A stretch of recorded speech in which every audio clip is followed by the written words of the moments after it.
ബത്തേരി കിച്ചണിൻ്റെ ഇന്നത്തെ വീഡിയോയിലേക്ക് എല്ലാവർക്കും സ്വാഗതം. ഇന്ന് ഞാൻ 2-3 ദിവസം മുമ്പ് എടുത്തു വെച്ച വീഡിയോ ആട്ടോ. രാവിലെ നല്ല മഞ്ഞാണ്. രാവിലെ ഞാൻ എഴുന്നേൽക്കുന്ന സമയത്തൊക്കെ നമുക്ക് തൊട്ടടുത്തുള്ള വീട് പോലും കാണത്തില്ലായിരുന്നു, അതുപോലെ മഞ്ഞായിരുന്നു. ഇപ്പോൾ പിള്ളേർ സ്കൂളിലൊക്കെ പോകുന്ന സമയമായിട്ടുണ്ട്, എന്നാലും മഞ്ഞൊന്നും മാറിയിട്ടില്ല.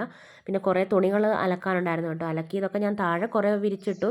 അവിടെ വിരിക്കാൻ സ്ഥലമില്ലാതെ വന്നപ്പോൾ പിന്നെ ടെറസിൻ്റെ മുകളിലേക്ക് കയറി വന്നിട്ട് ഇവിടെയും കുറേ തുണികളൊക്കെ വിരിച്ച് ഇട്ടിട്ടുണ്ട്. രാവിലെ എത്ര തിരക്കാണെങ്കിലും ഒരു 5 മിനിറ്റ് സമയം എടുത്തിട്ട് മുറ്റത്തൂടെ നടക്കും, അല്ലെങ്കിൽ ഇങ്ങനെ ടെറസിൻ്റെ മുകളിൽ വന്ന് എന്തെങ്കിലുമൊക്കെ കാഴ്ചകളൊക്കെ കണ്ടുകൊണ്ട് നിൽക്കും. എന്നും കാണുന്നതാണ്, വലിയ പുതുമയൊന്നും ഉണ്ടാവത്തില്ല, എന്നാലും ഒരു മനസ്സിനൊരു സന്തോഷമായിരിക്കും കേട്ടോ. അല്ലെങ്കിൽ മുറ്റത്തൂടെ നടന്ന് നമ്മുടെ ചെടികളും പച്ചക്കറികളും ഒക്കെ ഒന്ന് നോക്കും. അതൊക്കെ ഒരു സന്തോഷമാണ്. ആ ഒരു ദിവസം ഭയങ്കര പോസിറ്റീവ് എനർജി ആയിരിക്കും. ഇന്നിപ്പം ഇടിയപ്പത്തിന് ഞാൻ ഒരു ബാജിക്കറി വെക്കുക കേട്ടോ. കപ്പയും ഉരുളക്കിഴങ്ങും കൂടി ഇട്ടിട്ടാണ് കറി വെക്കുന്നത്. കപ്പ തന്നെയായാലും ഉരുളക്കിഴങ്ങ് തന്നെയായാലും നമുക്ക് ഇതുപോലെ കറി വെക്കാം. ഞാനിപ്പോൾ രണ്ടും കൂടെ ചേർത്തിട്ടാണ് വെക്കുന്നത്. കടുകൊക്കെ പൊട്ടിച്ച് പിന്നെ ഉള്ളിയും പച്ചമുളകും ഇഞ്ചിയും വെളുത്തുള്ളിയും വളരെ കുറഞ്ഞ അളവിൽ മാത്രമേ ചേർത്തിട്ടുള്ളൂ, അധികം ചേർത്തിട്ടില്ല. പിന്നെ സർവ്വസുഗന്ധിയുടെ ഇലയെല്ലാം ചേർത്ത് നന്നായിട്ട് വഴറ്റിയെടുത്തിട്ടുണ്ട്. അത് കഴിഞ്ഞിട്ട് പിന്നെ ഉരുളക്കിഴങ്ങും കപ്പ പകുതി വേവിച്ച് ഊറ്റി വെച്ചതായിരുന്നു കേട്ടോ. അതും കൂടി ഇട്ടിട്ട് ഉപ്പും മഞ്ഞളും ഒക്കെ ഇട്ട് വേവിക്കാൻ വേണ്ടി വെച്ചിട്ടുണ്ട്. കടുക് പൊട്ടിക്കുമ്പോൾ കുറച്ച് ഉഴുന്ന് ഇഷ്ടമാണെങ്കിൽ അത് ചേർക്കാം. അതിവിടെ അക്കുവിന് ഇഷ്ടമല്ലാത്തതുകൊണ്ട് അത് ഞാൻ ചേർത്തിട്ടില്ല. പിന്നെ തേങ്ങാപ്പാലോ പശുവും പാലോ നമുക്ക് കുറച്ച് ലാസ്റ്റ് ഒഴിച്ചു കൊടുക്കാം കേട്ടോ. അതൊക്കെ നല്ല ടേസ്റ്റാണ്, പക്ഷേ അത് ചേട്ടായിക്ക് ഇഷ്ടമല്ല. അതുകൊണ്ട് ഞാൻ സ്വന്തമായിട്ട് കണ്ടുപിടിച്ചത് കേട്ടോ. ഇവിടെ എല്ലാവർക്കും ഇഷ്ടപ്പെടുന്ന രീതിയിൽ വെക്കുന്നതാണ്. ഞാൻ യോഗയൊക്കെ കഴിഞ്ഞ് വന്നിട്ടാണ് ഭക്ഷണം കഴിക്കുന്നത്. യോഗയ്ക്ക് നമ്മൾ പോകുമ്പോൾ ഭക്ഷണം കഴിച്ചിട്ട് പോയാൽ നമുക്ക് യോഗയൊക്കെ ചെയ്യാൻ ഭയങ്കര ബുദ്ധിമുട്ടാണ്. പിന്നെ ചായയോ വെള്ളമൊക്കെ കുടിക്കാം, അല്ലാതെ ഭക്ഷണമൊന്നും കഴിക്കാറില്ല കേട്ടോ. ഇനിയിപ്പോൾ കുഞ്ഞിപ്പെണ്ണിനെ ബസ് കയറ്റി വിട്ടിട്ട് പോകണം.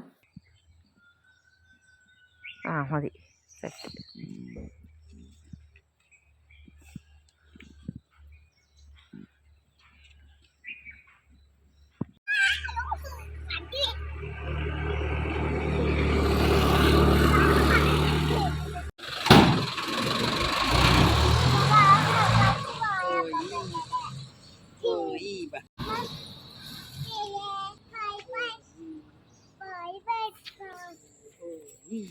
ഇനി അവരെന്തിയാ നജറ?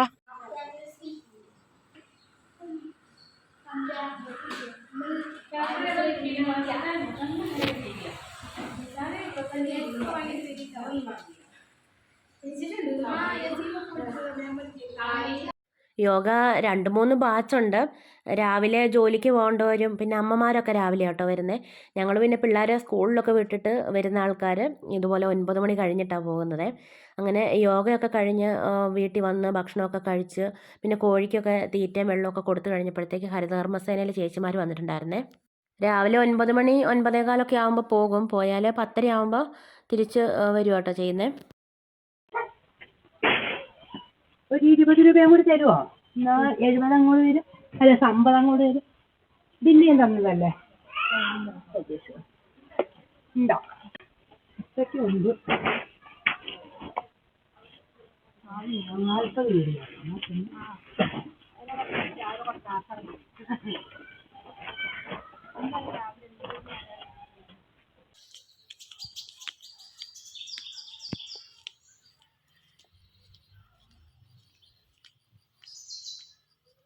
യോഗയ്ക്കൊന്നും പോകാൻ പറ്റിയില്ലെങ്കിലും എന്തെങ്കിലും എക്സസൈസുകൾ കുറച്ച് സമയം കണ്ടെത്തി നമ്മൾ ചെയ്യുവാണെങ്കിൽ നമുക്ക് നല്ലൊരു മാറ്റമുണ്ട് കേട്ടോ. അതിപ്പോൾ യോഗയ്ക്ക് പോകാൻ തുടങ്ങിയപ്പോഴാണ് എനിക്കത് അത്രയും കാര്യമായിട്ട് മനസ്സിലാവാൻ തുടങ്ങിയത്. അതിനു മുമ്പ് ഇങ്ങനെയൊക്കെ ഓരോരുത്തർ പറയുന്നതൊക്കെ കേട്ടെങ്കിലും അതൊക്കെ അറിയാമെങ്കിലും നമ്മളത് അത്ര മൈൻഡ് ആക്കത്തില്ല. പക്ഷേ നമുക്കിത് ചെയ്ത് കഴിയുമ്പോൾ നമ്മുടെ ജീവിതത്തിൽ തന്നെ അതിൻ്റെ ഒരു മാറ്റം നല്ലോണം മനസ്സിലാവും കേട്ടോ.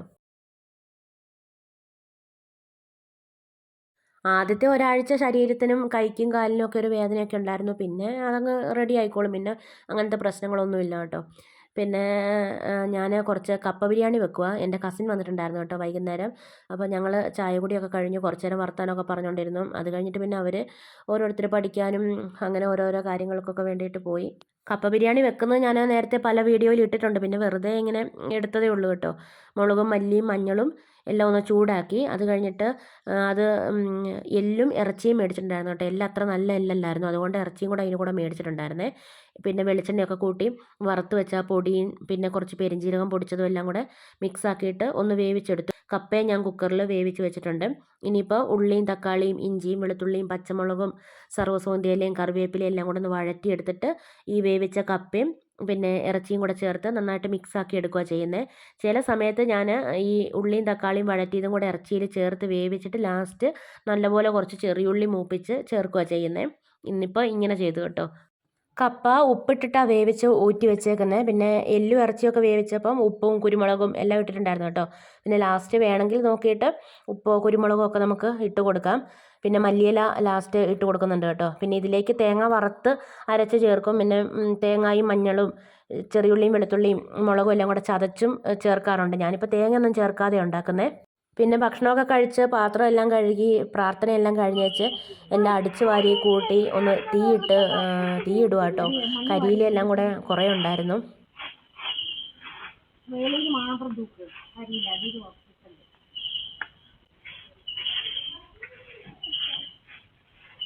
തലേദിവസം ഞാൻ കുറച്ച് കരിയിലൊക്കെ കൂട്ടി തീയിട്ടായിരുന്നു. അതിൻ്റെ ബാക്കി കുറച്ചുകൂടെ ഉണ്ടായിരുന്നു കേട്ടോ. അതും കൂടെ ഒന്ന് തീയിട്ട് കത്തിച്ച് കളയുക.